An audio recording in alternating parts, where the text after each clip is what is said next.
First, you measure down 12 inches and make a straight mark from each end of your boards. Next, you cut 2 blocks at 11 inches. Place them on the square lines that you've already made.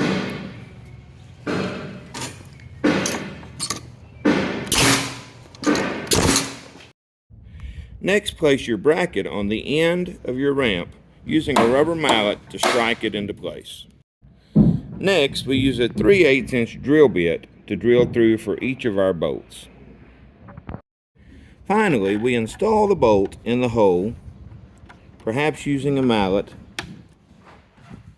to sink it in well.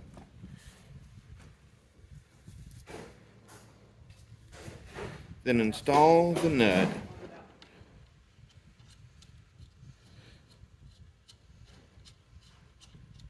using a wrench to be sure it's plenty tight.